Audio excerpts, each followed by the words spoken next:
Hello everybody, I'm Oliver Pavicic, and today I wanted to speak a little bit about my Deckard render. I had an idea of showing a little bit how to do some tricks with the lightning. I hope that this can be also valuable for not only for Deckard but generally for any type of CG work, cinematic CG work. So I wanted to start by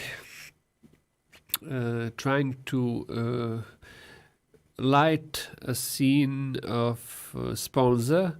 This is a famous scene that was used from early 2000s for trying out global illumination, and I actually wanted to show how it can be lightened even without using any type of global illumination with Deckard, and that it still can look natural and filmic. So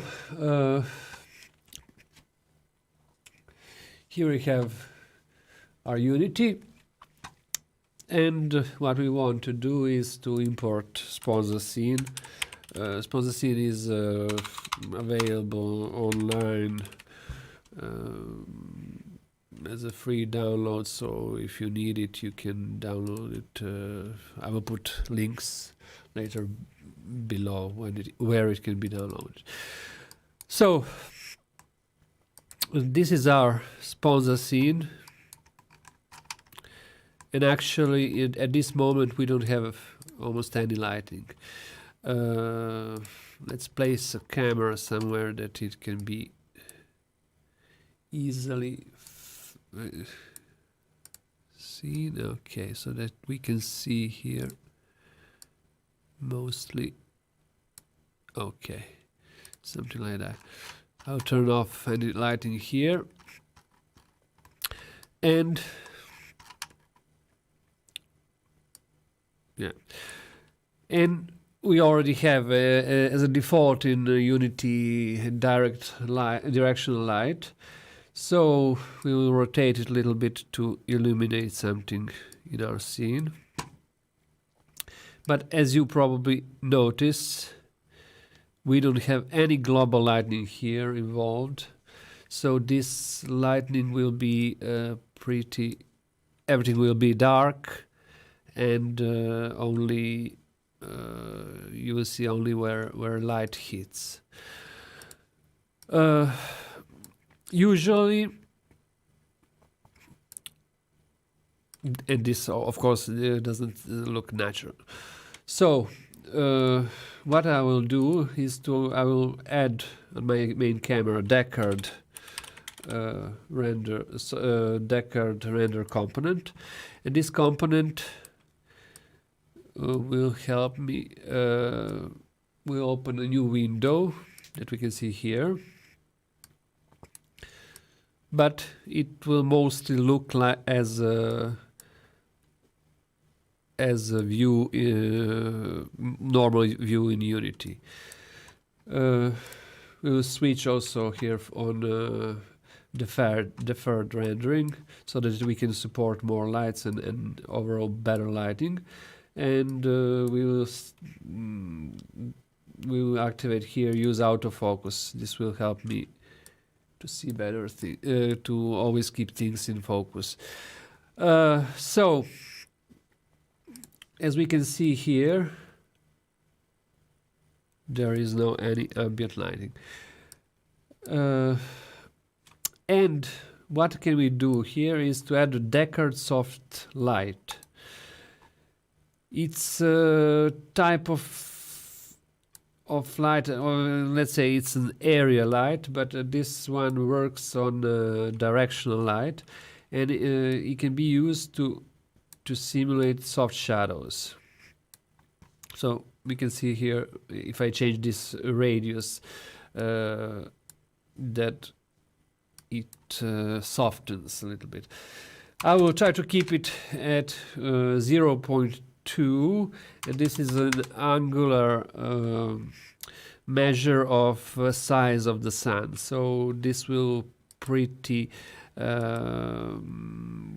this should be pretty similar to what happens when the sun to soft shadows of the sun. And now we want to simulate a little bit of direct illumination. We can go to the Deckard and add a Deckard outdoor ambient light. You will see that it will add a little bit of light into our scene. And what I have to do right now is, because right now I'm using pretty low quality settings, I will pull this editor quality to 30, 40, something like that. And to speed up a little bit of the rendering, I can use these batch groups. So you will see that automatically when I change batch groups, this rendering view of Deckard gets refreshed faster and faster. This serves only to save a performance if you want, if your PC isn't powerful enough. This will. Okay, so I will probably have to move this my live on this side. Okay, live view. So. But we can see here right now that we don't have enough of the ambient lighting. In this case, I will crank a little bit exposure and change this Deckard ambient lighting size to something smaller. You will see that it will start to fill this area in this space. Let's change a little bit of field of view so that we can see whole scene, and move the camera a little bit up. And right now we can see that this Deckard ambient lighting adds some of the light that wasn't there before. You can change a little bit intensity, but for a moment let's keep it at 1. Okay. But now if we look here on the sides of this space, everything is dark, and this isn't what we want. We want to simulate a little bit of global lighting. So we will add here another point light, and to this point light we will add a component, always Deckard soft light. And let's move this ambient light into a center of a scene, somewhere here.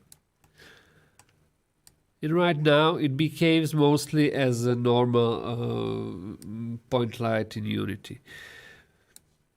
Yeah, we have to move it a little bit up. Okay, here. And it is probably very strong, and it isn't something that we actually want.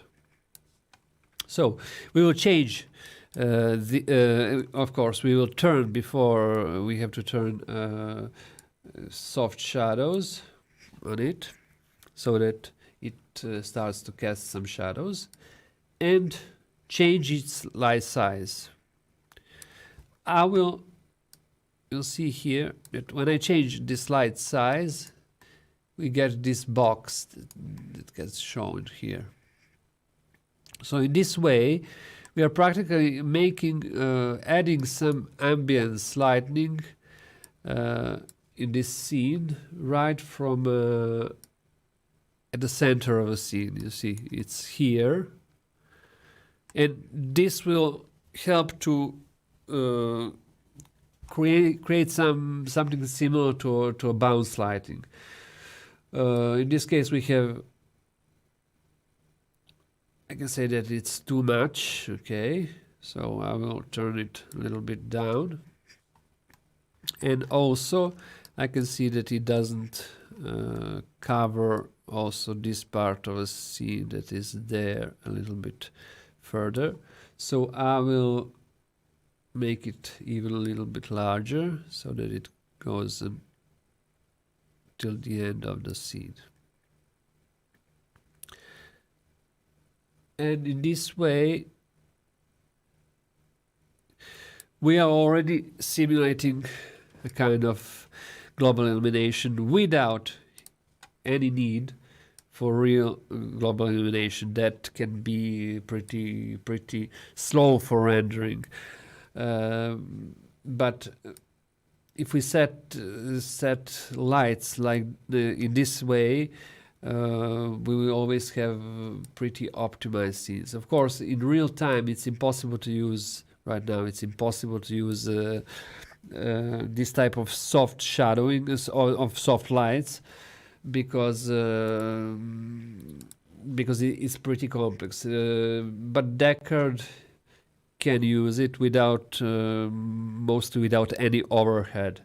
For example, if I turn off this Deckard soft shadow, you will see that speed in which it renders is always the same, even if this should look more like a global illumination. Also, one of the cool things that I'm adding to a new version of Deckard is chromatic aberration shadows. This means that we can actually add some coloring to this area light, so that it looks more natural in some way. And why is this anyway? Why this should be important? Not only because of performance, but global illumination is a really good thing to simulate realistic lighting. But if we are speaking about cinematography, in cinematography, in reality, there isn't so much of global illumination. If we take a scene like this one, for example, for needs of a movie, and if we go to a real place, mostly we will try to avoid actually how the real light behaves. So, for example, in the big budget movies, we will cover all this area of this location and maybe put some lighting that will simulate natural lighting. You mostly always want to, not always, there are some cases where you're using effects of global illumination, but they can be simulated really easily with global lighting. But if you take, for example, real lighting that is used in cinema, there are many things that are made there to avoid any light spilling. So, for example, I have here a red wall, and if I put too much lighting on this wall, it will bounce to my face and I will become red. This usually isn't wanted in cinematographic rendering. So we can see here that we, let's come back to this scene. We can see here that we have only, right now, only 3 lights, and this scene looks almost like lit with global illumination. I think so. I hope so. Let's see if we have any questions here.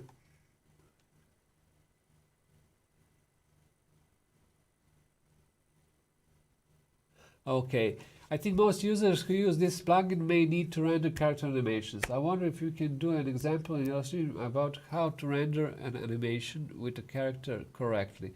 That will be very helpful. Okay, so characters generally. Okay, I will turn off this scene. Okay, let's see if I have.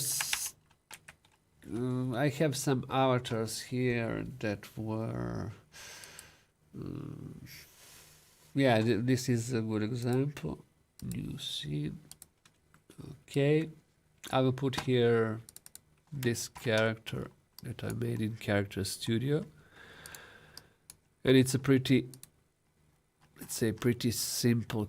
No, pretty complex character because it has clothes, it has many things attached. Let's place camera somewhere where it can. Okay, one of the things that I'm usually using when I'm making this is a tip for those that are coming from gaming. When you oh, I'm sorry. I should probably export from a real scene spawns. Okay, let's import spawns a scene. And okay, this is a sponsor scene. Let's move a little bit camera down because we don't want it here. Let's import a character here. So let's see, we have here our Jaddy girl, it was called. Okay, Jaddy girl. Okay, and let's import this girl into our scene. I will move it somewhere here. Where it is? Oh my god. Okay.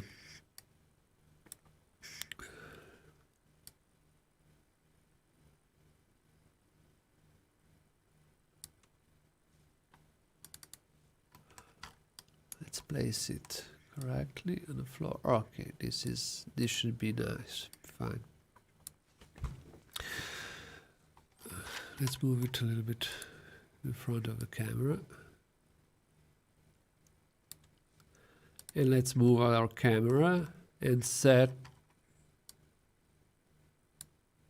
close to our girl. And let's set that this camera puts a focus on some parts of on the face of a girl. So I will find here root, pelvis. No, it was spine. Okay, spine 2, spine 3. We can use neck or head. Yeah, neck. I will set here in Deckard that it sets focus on without use autofocus. Okay, focus on and set here head. And now I can set also focus speed to something faster. So I will also try to set a little bit bigger focal length, and we will see that her has a little bit of she doesn't have enough lighting. So this is a normal thing that you will do in any movie. You will place another, for example, let's take another light, spotlight, okay, and place it on her face.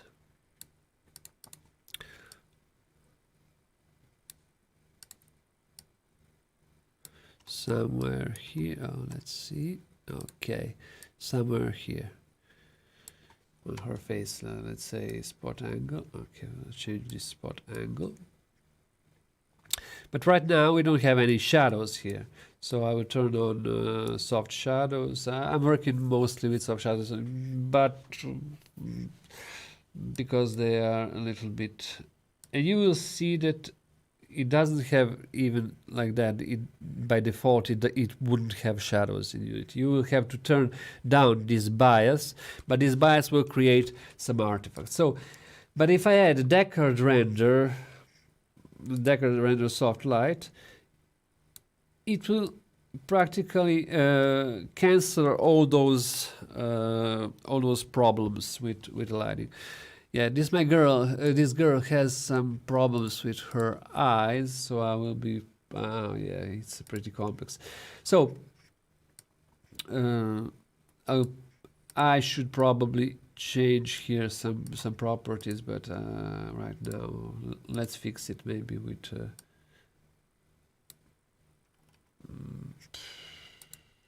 diffuse. Unfortunately, I don't. These eyes are pretty complex, and I don't see that any changes here are doing anything. Okay, let's forget about eyes. So, what is the problem here? What could be a problem? If I create, I will animate this with a timeline. So I'll create a new object, call it timeline.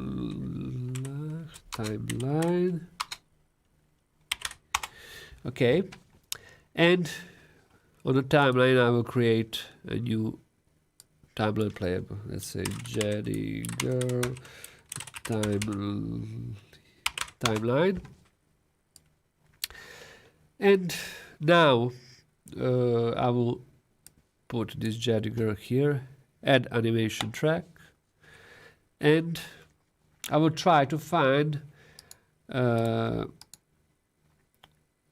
from animation clip. I will try to find some animations that can be used by how to say for a character. This character maybe let's see, what can we have? Walk. Yeah, we have walk. Okay, this one probably will work. No, it won't work because it wasn't made for add from animation. Sorry, but I haven't prepared this one. So walk. Oh no. Okay, let's try Mixamo. Okay, I have here a few animations from Mixamo. This isn't good. Let's try another one. This one is no, incompatible. Okay, let's try. Sorry, guys, because okay, this one can be okay. And right now we will see that we have here some removes. We have to move this character here where we were before, and to rotate it. You can do it always on a clip. You have to do it on a clip. So, but the main problem with characters, what can happen always, is that while using Deckard, some objects will move without right speed. So I will have to be sure that all parts of my character are correctly routed. You will see, because this character has many different materials. Some of them are transparent, some of them are pretty different. I have to select all parts of this that have. You will see that main body, skinned mesh render, skinned mesh render, skinned mesh render. All those parts have a skinned mesh render. And I will have to find here, say that I want quality to 4 bones. It's the best thing to do because it will optimize a little bit things. Mesh. So I will change here. I will activate this one, update when off screen, because in some cases you can they can disappear. And I will have to change here a root bone. And root bone usually will be my root or pelvis, or we actually don't know always what works best. But it should actually be a bone that moves less. Because of few problems in Unity with animation system, it can be pretty hard.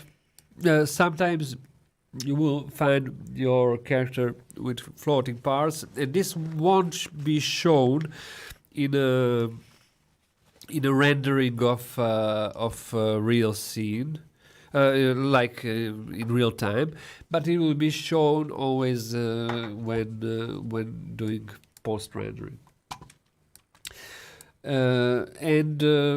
This problem happens mostly with older versions of Unity. Newer versions had a patch that corrected this issue, but it won't be corrected if your character doesn't have all the parts under the character, and there shouldn't be any parts that are children of other parts. So all the parts that have skinned mesh renderer has to be under your avatar and separated from a bone system. This is a standard thing in Unity. So you don't want to mix different objects. So yes, in this way it will work always. It should work always correctly. There might be some cases when where you can have some kind of problems, but they are mostly always related to a structure of a character. Let's see what I have here.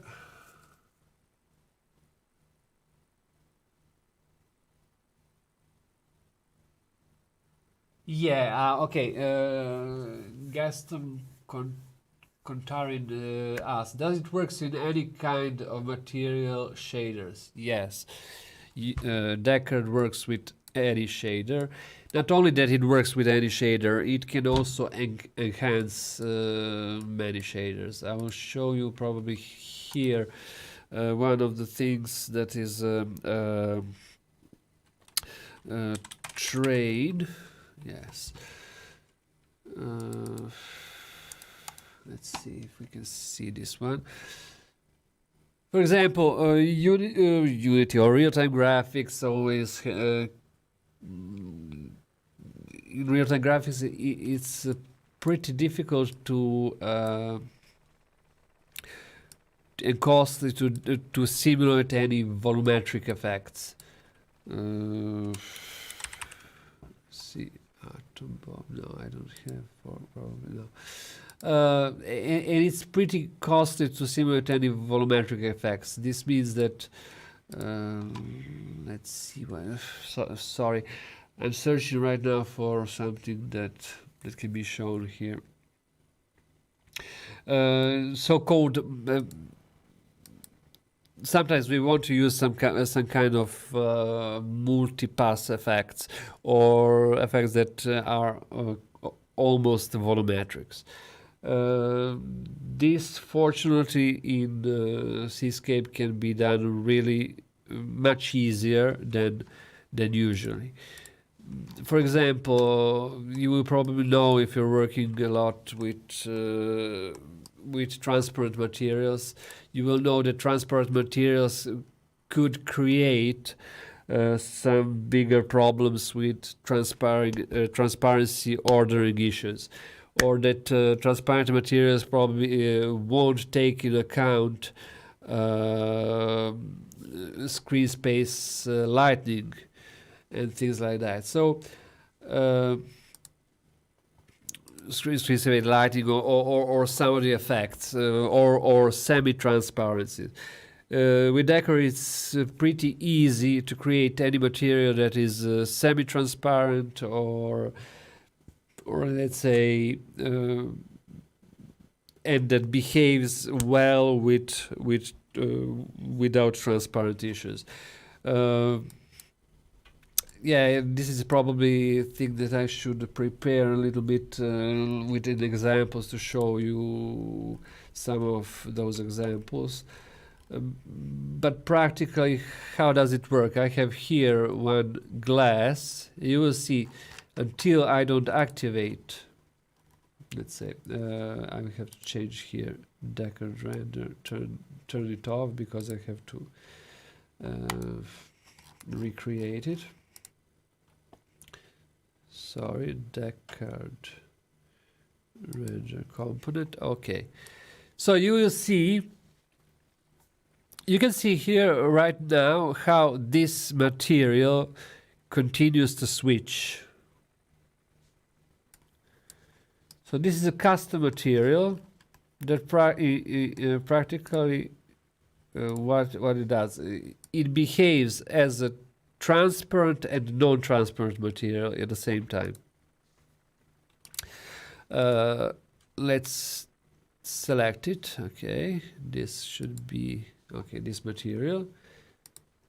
It's called glass in Italian. Okay, sorry, I have to turn on a little bit this lighting here, where it is, main camera, and let's crank up a little bit of exposure. Yes. So to be able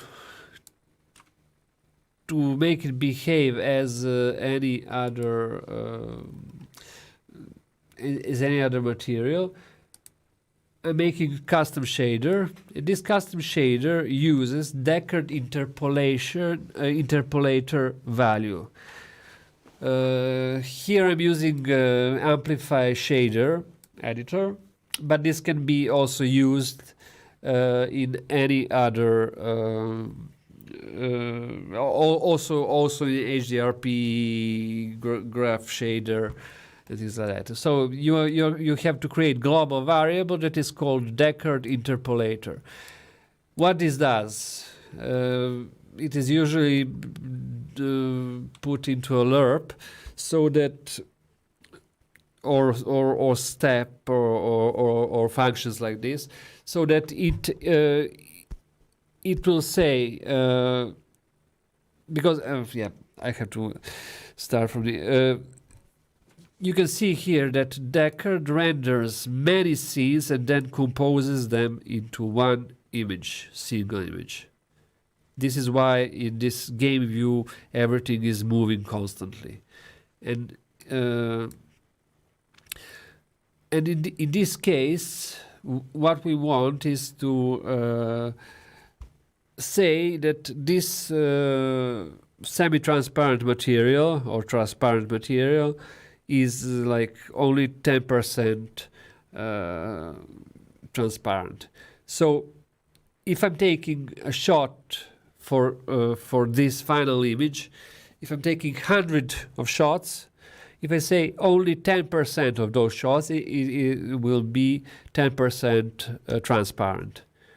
So I can simulate this one by doing this into a step. So a Deckard interpolator will output number from 0 to 1, and I will say here, output show me this material only if alpha exceeds 0.27, value of 0.27. So it will this will be like a transparency of 0.2, 0.27. Okay. This is an extremely good way also for example, if you want to, if you need soft, nice looking vegetation, for example, grass, you can create a soft transparency without ugly issues of clipping and like it happens with a standard shadowing system. So it will always, it can be used to improve this type of shading. Let me see.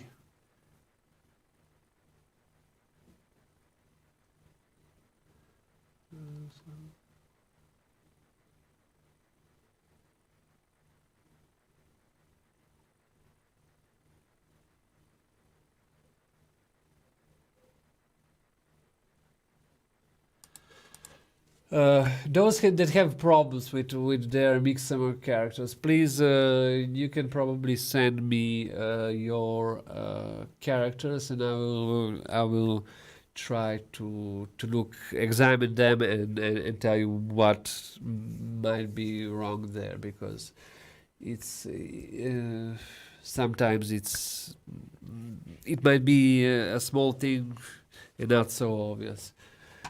But until now, I didn't find any character that actually didn't work. Okay, probably there is one problem that could happen also with characters. That is that you should always treat characters like not to use multiple materials on the same object, on the same skill mesh. So best way is to create one material, to separate by materials your object, so that that skill meshes go to separate materials. Actually, if you really have to make characters in Unity, the best way is not to use too many. Best way is not to use more than one material. So everything should be baked into one material, because this will save you CPU GPU cycles and save all the performance from that comes from a need to make different draw calls. So I'm not. This is when I speak about real-time animation. If we are treating animation with Deckard, then you can put it. You can put any size of the objects and in complex objects, but characters are a little bit tricky. Always there can be something like tricky. If something doesn't work with you, try to move this root bone. Find some other object in your character that might work. It's like hips, or it's like root object. Root object sometimes works. So I don't know. It's the best way if you send me this one. So, any other questions? Wait, I will read here again.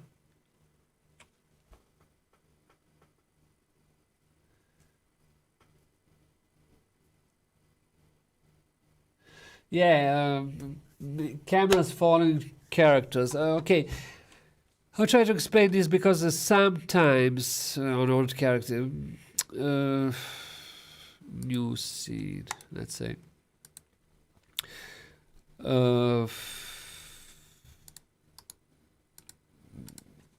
If you want to, okay, I'm always saying the best way to render with Deckard is to use timeline. And by using time, this means that you have to some things doesn't, let's say it like this, timeline is made and Cinemachine are made more for real-time usage. So let's see if we can create some create empty some new timeline. Okay, like this. And if I have here Cinemachine imported, I'm not sure. Oh yes, I have. Create virtual camera. Oh, dolly target group. Yeah, let's create virtual camera. Okay. So this is our virtual camera, and let's say that we want. Let's create one 3D cube. Okay, like this, and we can animate this cube. We'll animate this cube that it moves. Okay, so let's say from here to here. And now we want that our virtual camera should actually follow our let me see here, composer. Okay, composer. Okay, so let's find here how it was working. It's a long time that I didn't work with. Okay, follow. Okay, look at here at the cube. So as this cube moves, our camera will try to follow it. Let's say, let's change. Okay, so this is what happens in this scene. But let's main problem is when you try to bake this or render this, usually, especially if there are fast movements, Cinemachine will behave differently. It won't behave as it behaves right now. So so it's like in play mode, it doesn't behave as it should behave in a normal mode. You see, it right now jumped. So this can be a pretty. You see when I moved here, so it doesn't behave in the same way in a timeline as it behaves in a runtime. So this will create various problems. One of the ways to actually animate this correctly is to use a recorder track. Let's say we can make here recorder track, create new add recorder clip, okay, and say that we want to record this this main camera, okay, and we can say here camera recorder target mixed, okay, so it's like yeah, transformer camera. And if we want, okay, so we can see here recordings, let's say how it's called, okay, and you can experiment with this. We always want to record animation clip. This means that when I play this scene, let's say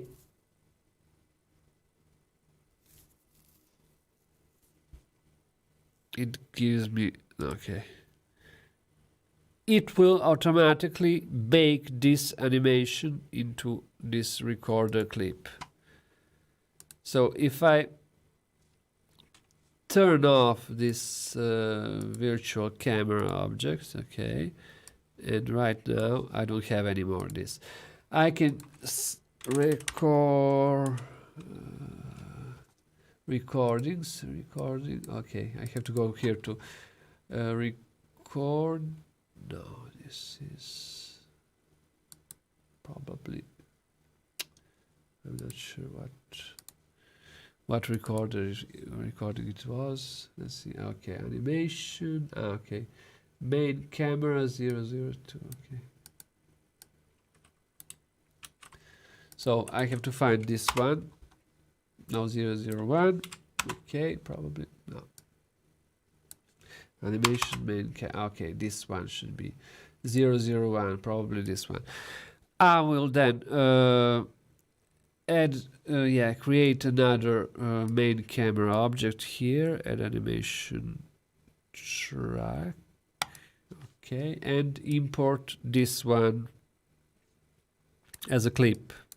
So you will see that it repeats right now everything that was done before.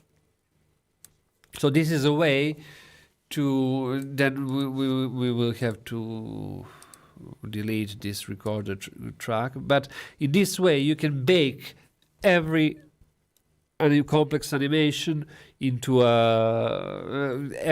everything that was done with Cinemachine into a simple animation that can be read and that can also be modified. So if I go here, I can take this and you see I had this wrong interpolation that it does, the Cinemachine does on the start. So I will just probably delete this part, and then it will work correctly. Yeah, one of the things that is also important. So I know. Okay, I shouldn't delete everything. Yeah, position, it should stay there because position was this. I will have to delete this rotation. So no rotation. Yes. One of the things that is important when you import these animations, you have to check that you are remove start offset, so that it behaves as it has to behave.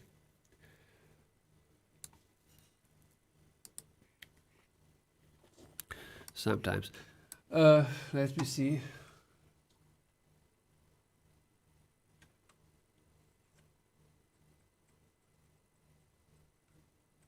Yeah, it's not a bug. It's one more bug. When you render different shot, the motion blur will fail on the first frame of the new shot.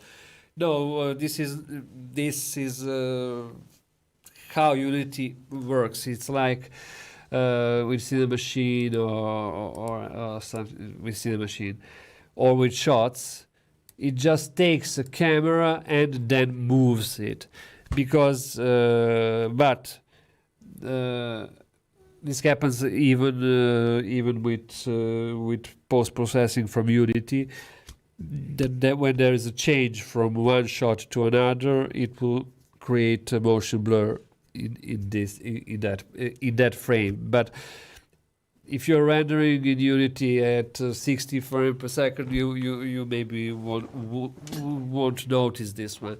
When working with Deckard, it will.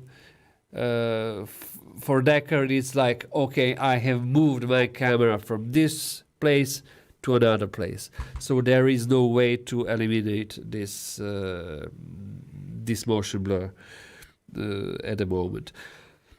Or I don't even think that it will be in the future. One of the most important things in those cases is that you have to treat Deckard like a video camera. So it respects some physical aspects of imaging. So if there is a motion blur because you have moved camera from one place to another, it will behave as if there was real movement from one place to another. So it will make it smooth, you know. So this is the main reason why this can happen, and it will happen. You can do something else probably, and this is if you have two clips. Let's say we have two clips here, okay, like this and this. So yes, you see here and here. When you work with Deckard, you can animate. Let's say here, let's add some Deckard render component. Okay. You will have to add in your animation just one frame before that switch. You will have to change the value of shutter speed that is here, shutter angle. So if you take one frame before, set it to 0, and then one frame after you set it also to 0, and then set it back to 180. Then you will eliminate that thing. But I'm coming from a video production world mostly, and you don't want to output all cameras like one shot. Even if that's possible, it makes everything much more difficult to render. So one of the things that can be done, and is pretty nice with Deckard, when you set your timeline. For example, here we have our timeline. Okay, we can set it here, as you probably know. No, wait, animation timeline, okay, game object, okay, yeah.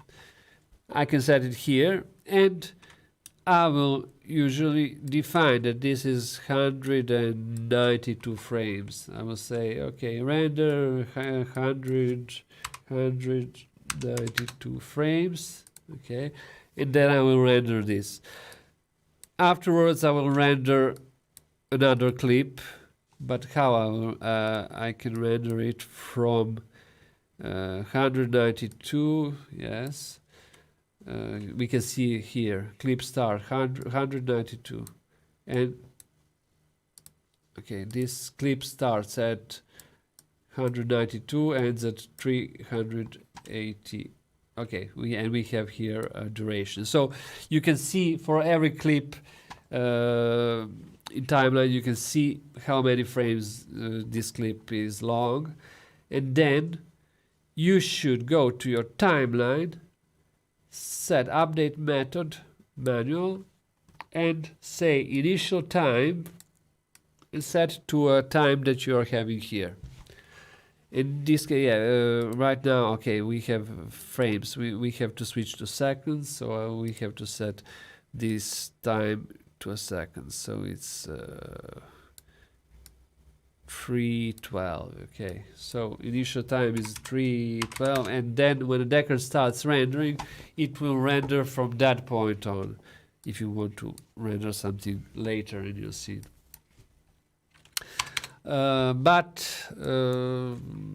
yeah, it's unfortunately it's like that. So at the moment we don't have, but I have some ideas, and I will probably try to make some things that will help in this interpolation, so that I can probably set something like, if a camera moves in one frame more than 1 meter, or a value that you decide, that then it turns off, switches off motion blurring. But anyway, even if you turn off motion blurring, so if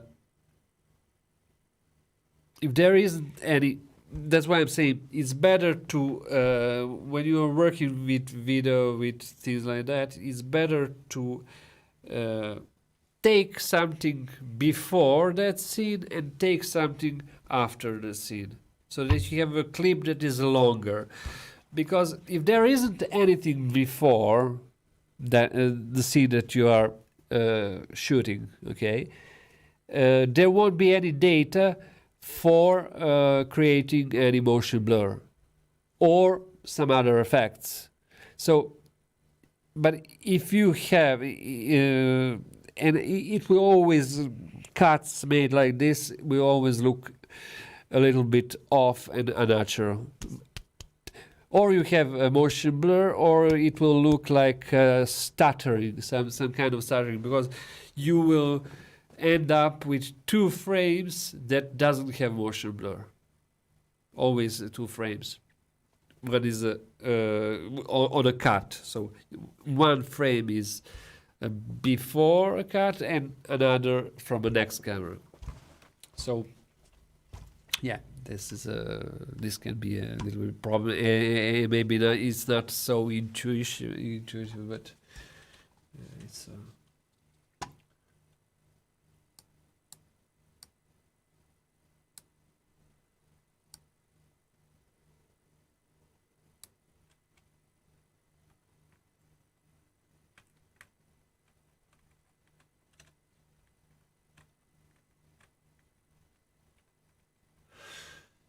Yeah, but no, your eye way is not good because you can never know how people move their camera. Yeah, but you can always set yeah, yeah. I know it's not perfect, but I can probably I search frames before, so see if there is a fast movement from on the base of previous frames. So if a camera has moved much more than it should turn off, I don't know, I have to think about that yet.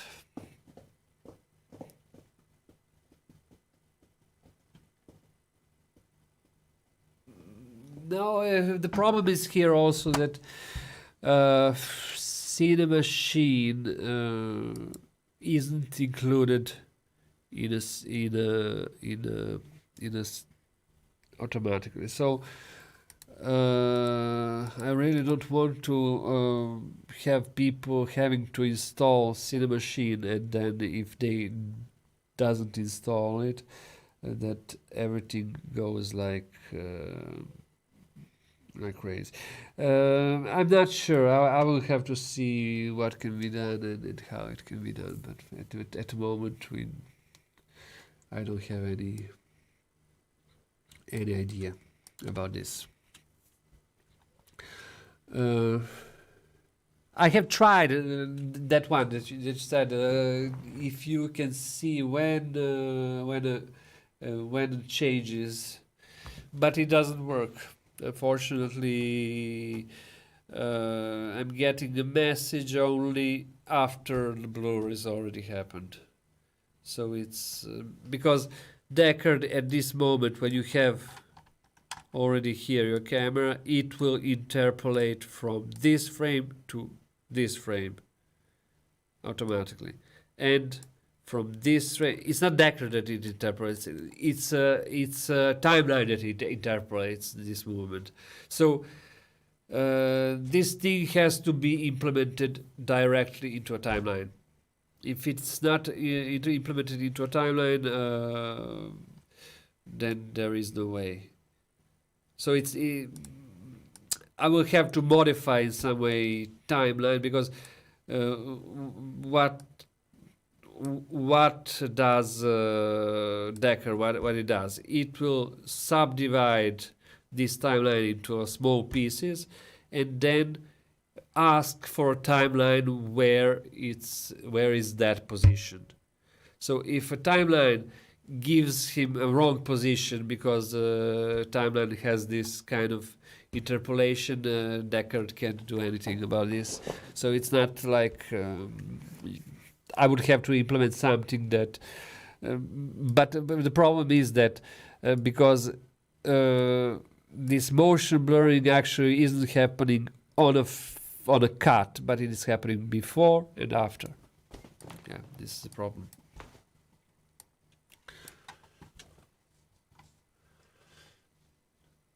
Let me see if there are some other questions.